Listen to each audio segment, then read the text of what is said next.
Hello po, samahan niyo ako, gagawa tayo ng gravy. So, meron akong hugas bigas, 2 cups of hugas bigas, then 1 beef cubes. Tutunawin natin siya. Mainit ito ha.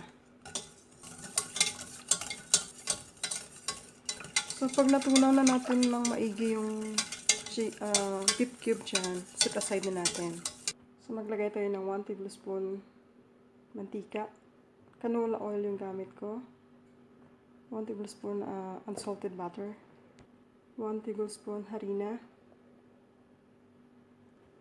So, babrown natin yung harina. Pag nag-brown na yung harina, saka natin ilalagay yung sabaw ng baka.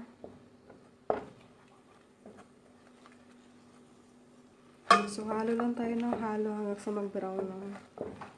mag-brown yung kulay ng harina natin.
So, bubuhusan natin dito yung sabaw lahat. Okay, so this is 2 cups.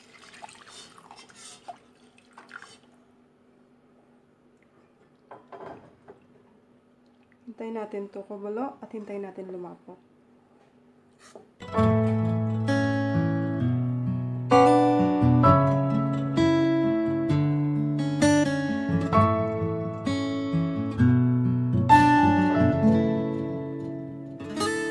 Kumukulo na yung gravy natin. So, mag-add lang ako ng 1/4 teaspoon of 5 spice.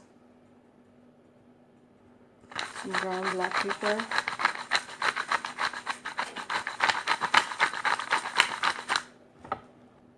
And mix natin.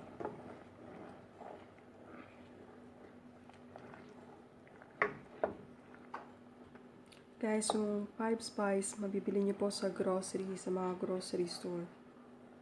Mura lang yun. Check natin. Ayan, palapot na yung ating gravy. So, this is 12 minutes simmer. So, maghihintay pa tayo ng 5 minutes.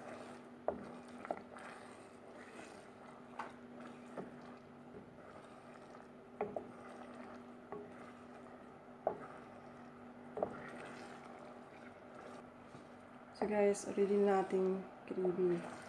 So we're gonna off the heat na. Kaya natin.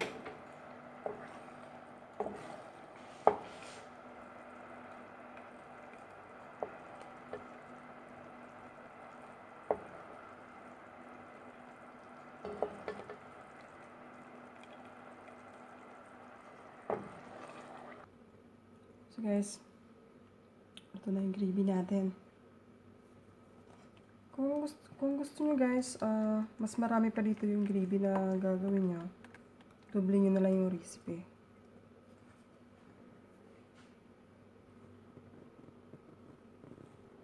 Guys, salamat sa panunod.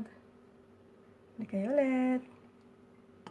Yan guys, di ba ang gravy sa Jollibee, ulam na? Kaya ito ulam ko ngayon. Kain tayo! So guys, ito, tingnan nyo.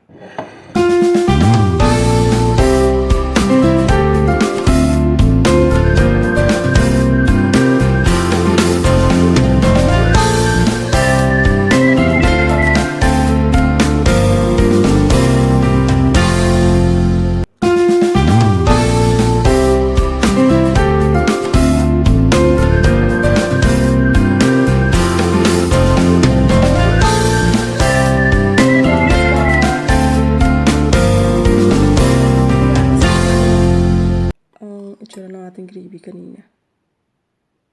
So, tama lang yung tubig na nilagay natin.